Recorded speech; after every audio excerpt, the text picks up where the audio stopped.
Hello, everybody, and welcome to Week 5.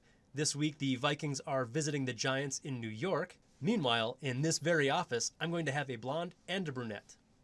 Before that, though, let's talk about the game, and really the Vikings week in general. I typically try to avoid looking back at the week before too much because, frankly, there's a lot of opportunity to be really negative. And with the Vikings, there's no exception.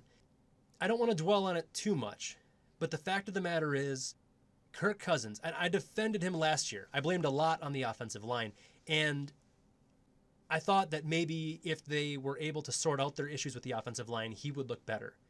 What's concerning is that while he is, I think, the most pressured quarterback in the entire league, and I want to say he's like third or fourth in sacks, or something. He's been sacked a lot, but the rushing quarterbacks, Deshaun Watson and Kyler Murray, are, I think, beating him. And I should really have written this down somewhere, recorded it somehow. There are several guys that I follow who work for like the Daily Norseman and some other Viking kind of publications who do a really good job of diagramming plays and breaking down plays. And they had several plays where you can see Cousins has a clean pocket or at least time to throw. And you see receivers getting open. They're behind the defense. They're breaking across the middle. And he has an opportunity to throw these passes and instead checks down to a running back, or C.J. Ham, who, bless his heart, is a fullback.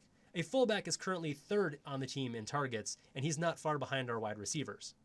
What that says to me is that Cousins is just nervous. He's terrified of getting hit. He feels the pressure. He knows he gets hit and has the ball stripped a lot, and he's trying to avoid that. What it means is he's going to probably keep checking down. Whatever is broken, whatever confidence isn't there, he does not feel comfortable completing these passes, throwing receivers open, meaning like throwing the ball where the receiver is going to be before the defender has a chance to get there. There's several opportunities that he's had to make that happen, and he hasn't taken it, which is why now all of these rumors about Diggs and Thielen being unhappy have arisen. I don't think the Vikings have their bye week until after Thanksgiving. So the thing I've been holding back is talking about the Vikings hitting the reset button, basically. Their long-term plan, if this year isn't the year that things are going to work out. And I'm going to talk about it a little bit because of the trade talk with Diggs. Basically, while not confirming anything, the rumor spreading is that Diggs wants to be traded because he wants to play for somebody who will throw him the football. Now, obviously, I'm sure he'd be pretty content to win a Super Bowl riding Dalvin Cook, but when that doesn't work, and when your quarterback seems incapable of making big plays in big moments, you're going to want to get out before your entire career is wasted. I believe Diggs is still 26 or so. Thielen's 29 because he had to work for a long time as an undrafted free agent to play on special teams and everything. I think Thielen will stay. He's a Minnesota boy. He's a little older. Usually once skill players cross the 30-year-old thresh mark, their performance drops off pretty significantly. Don't tell that to Fitzgerald. Diggs, on the other hand, he's reaching his prime now. So, where I'm at now is we have Cousins for the rest of this year and all of next year. He's a guaranteed player, unless we can convince a team to trade for him and take on that huge salary, which is unlikely because they've seen him play now. They've seen what he is. He's a backup quarterback. But because they have him, they are going to need to make a plan for the future. As happy as I am that the Vikings have kept so much of their homegrown talent on their team, they have a ton of desirable players and an opportunity to rebuild smartly. Instead of hitting, the dynamite plunger like the Dolphins, selling everything and totally tanking your team, the Vikings can rebuild and choose to do it on their own terms. So if Diggs really wants to be traded, you could get a high round pick for him. He is a skilled player reaching his prime. Maybe that's homerism. I'm not sure. I think he's valuable, and I think enough people would be interested that they could get a high quality draft pick for him. On defense, you've got an aging secondary that's still very highly skilled with young people coming up who can replace them. I don't know if Xavier Rhodes is as desirable as he was a couple years ago. He's gotten older, but everyone knows that he's a talented cornerback. You hate to trade Anthony Barr after he came back after scaring us this offseason by conceivably going to the Jets, but he's another player who's who's sought after. We have 2 super talented defensive ends, as well as, I think it's Weatherly, who's looked good. Now, you're not going to get a huge round pick for him because he's been kind of buried on the depth chart, but we have options. We can trade assets away to teams that are in need now, because as each week goes by, it becomes more and more likely that we're not going to make that run this year. Do we accumulate a ton of draft picks and revamp for next year? Do we accumulate a ton of draft picks so that we can get, again, I'm spacing his name, I want to say it's like Taylor or something, the Clemson quarterback who looked so good last year. Do we want to target a quarterback next year, have him start on the bench a year behind Cousins as we rebuild, let him get into the league a little bit? Do we aim for a quarterback after Cousins is done here? These are all options. I think if it's apparent that Cousins is not the solution, he's not going to be the one to get us over the hump, we should start trading players before they're all too old and on our roster and all too expensive on our roster. Let's get some draft picks. Let's rebuild smart. I'm glad I was able to do this now, and now I can revisit it and see how things have gone over the intervening after Thanksgiving when the Vikings are on their bye. I think we should start looking to the future next year, 2 years from now, so we don't have to endure 10 years of being out of cap space, having subpar older players, and just generally wallowing in despair. Let's hit the switch now, rip the Band-Aid off, and start rebuilding. That's enough of the big picture stuff. I do want to touch on the game today against the Giants. Long story short, the Vikings have a skilled defense and a weak offense. The Giants have an offense that was Eli Manning and a ton of injuries. They are now getting back Golden Tate from suspension. I think Sterling Shepard was out with a concussion and is back now. And they have Daniel Jones at quarterback, who has given the team a little bit of zip.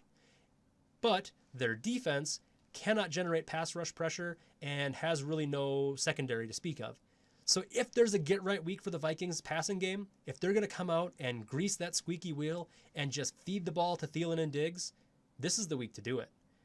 This is a really interesting week because the Giants are not a good or a bad team. They're 2-2 just like the Vikings. The Vikings don't do as well on the road as they do at home. They should win this game. I think they are a higher caliber team. But I also think the Vikings have been, to date, very one-dimensional. And Pat Shurmur was the Vikings offensive coordinator in 2017. He knows what Zimmer likes to do. So it's possible they come out and look a lot better against us than a lot of people think. I talked enough. I am very excited for this week's guest, who is more nervous than any guest I've had. I think the world of her. She was the one who was supposed to share the Hammerheart beer with me last week, but I hope she'll forgive me and enjoy this week's beer. I'll be right back with my guest.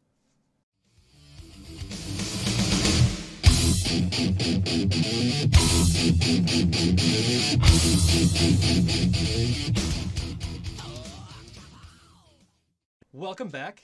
This week I am very lucky to have the only chef I know who is also a tin worker and capable of framing a house. She is famous for her Bloody Marys and allegedly makes some very good lemon bars and enjoys beers. Kateri, thanks for being here. Thank you for having me. Now, I know for a fact that you're nervous. I am. Do you want to start with the beer since you know that? Yes. Okay.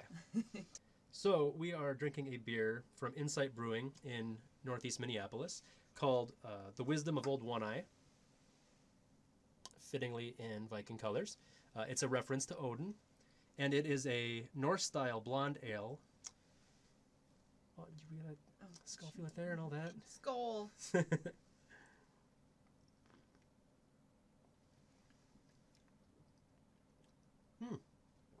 It's very light. I don't know, like 16 IBU, which is very, very not bitter. No. And 5.6 alcohol by volume. That's refreshing. I find it a little heavier than most blondes, though. Yeah, I'm trying to think of what other blonde ale I've had that I really liked. Oh, Lonely Blonde. Yes, yeah. This is a little heavier, a little hoppier, but not bitter, right. I would say. So when I got these beers, I was trying to find something unique, obviously. And I looked up the brewery, and they've got things like gin and tonic style ale, and kind of some Nordic themed beers, but also some other weird stuff. They've got cherries, a beer that they make with cherries harvested from Door County. So Really? yeah, I think this See, that might I be, didn't know. Yeah, and a lot of seasonal stuff. It looks so. A I mean, Vikings fan. I am. Yeah. What about the whole Diggs Yes. coming out and At first I thought it was rumors? yeah, but then the fact that he is super cryptic, and even Zimmer's like, well, we'll see what happens, and we'll see. So now what irritates me is that everyone's throwing Diggs under the bus. Right. Like, oh, he's such a diva. He's the next Randy Moss. It's like he's barely said anything, and Right. it's just a week. But They did interview him also, and he said he just wasn't feeling. Yeah. He was feeling under the weather, because of the cold and. I mean, it's possible, and it's possible we're reading too much into it, and he just used it as an excuse. We But all he take wants mental to health leave. days. I think he'd stay if he got used, because his quarterbacks here have been just one after another, like not great. Bradford, Not delivering what we need for our receivers. yeah, but you're kind of more of a casual football fan. Is that fair to say? I would say. I mean, I wouldn't miss a Vikings game. Okay. Fabulous chef, fantastic cook. Do you have a favorite game day dish to prepare? Yes. What is that? If I have the time, pulled pork nachos. Ooh, that sounds good. Time because you have to start them probably super early in the morning. If you're doing Yeah. that or the day before, to do the pork. Crock pot. Crock-pot. Okay. Have you ever done like the whole pig in the ground thing? No, No. I haven't. You want to? Yes. Okay. I do too. You like your beer, very much. I do. Yeah. I love a good beer. Yeah. You were very on board a try low carb for quite a while, but it was like the beer and the bananas that broke it for you. It did. I can't do no keto for me. Do you have a favorite game day beer? Or is it seasonal? I have to go with New Glarus. Okay. A bloody and usually a spotted cow or totally naked. I didn't know if you would, shift as it gets later in the winter, if you go to heavier beers. Do you have typically I do lighter like beers? a Guinness. Yeah? Oh, that's right, you do like Guinness. I do. It's a good, especially if you're having stew. Is one of your dogs named Guinness? Yes. Okay, I thought so. I was like, that sounds really familiar. Do you have a Bloody Mary cocktail or like recipe that you like to use the most, or is that a secret? It's a mixed match of Zing Zang, Clamato, Worcestershire, pickle juice, hot sauce, depending on. I like to mix it up and try sure. different ones. Horseradish. Like in a ground up form?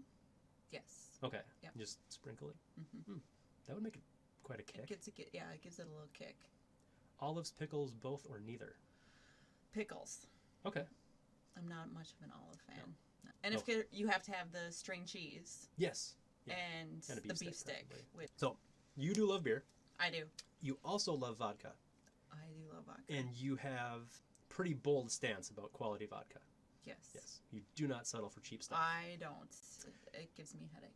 When it comes to beer, do you draw a similarly sharp line? I'm going to say if I'm purchasing it myself, yes. If somebody were to purchase me a Busch Latte, I'd drink it. Okay. I ask because for the first time on this show, I want to do a kind of a game lightning round. Oh, And no. so, yes, it's going to be fun. So I'm going to ask you like just 5 or 6 questions. And if you think it's a bad idea or it's something that's not going to work or your answer is no, throw up the natty light. That's no. It's a no. So that's your no answer. That's a rough one. But if you think that's a hot take and you think it's going to go very well and you think yes or you agree, Absolute Pepar, Ooh, that's a great one. because it's quality vodka, and Pepar, which is also great in Bloody Marys. It is. Okay. This is a very high production value. I didn't even put them on cardboard. I was going to melt them. Okay, first question, or first statement. Here's a question. Do you think Stefon Diggs gets over 100 yards receiving? This year? Today. Or in general? Oh, Yeah, today. this week's Okay, game. so this is for this week's game. Yes. For the Vikings. He doesn't get traded and play for someone else. Oh, okay. Why not? They haven't been playing him. Nope. Although possibly with his temper tantrum that Yeah. he's been having, possibly. The squeaky wheel narrative is a real thing in the NFL. It if is. If a player comes out and complains to the media, fairly often the next week they do well, better. yeah. Look at Rodgers and the coach from last year. Yeah. He Got what he wanted. Yeah. Okay. This one, similar thought. Does Dalvin Cook get over 125 total yards? Yes. Man, the lighting here is not great. I need a new studio. Got to work on that. Okay. This one, these are kind of hopefully positive things, but against the Giants offense, which is actually clicking pretty well since they took Eli out and put Daniel Jones in, will the Vikings defense get 2 turnovers?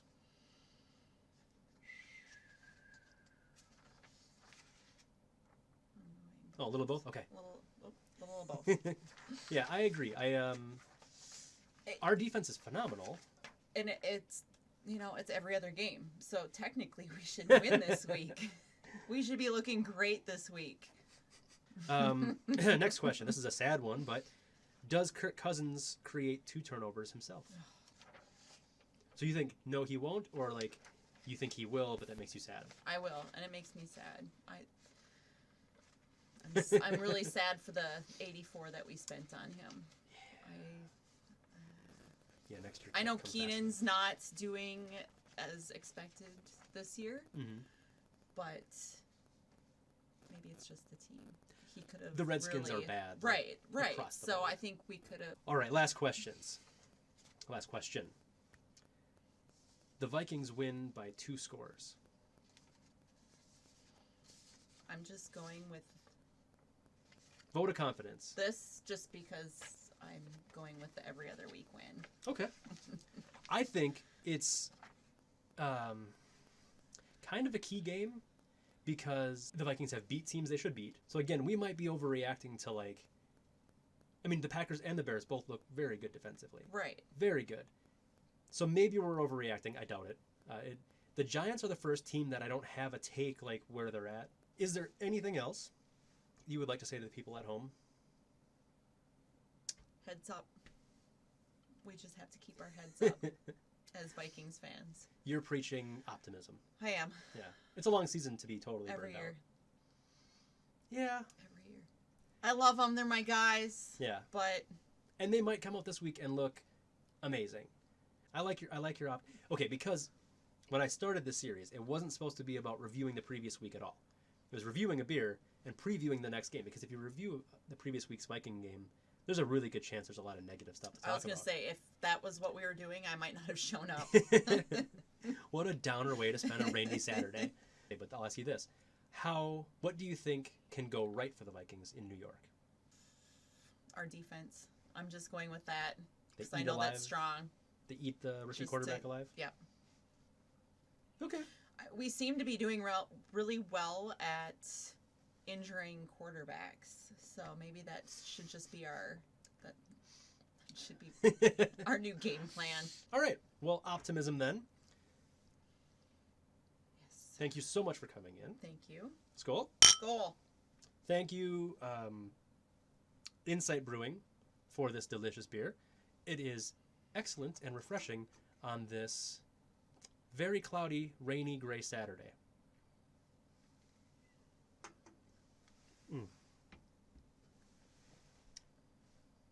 Go Vikings.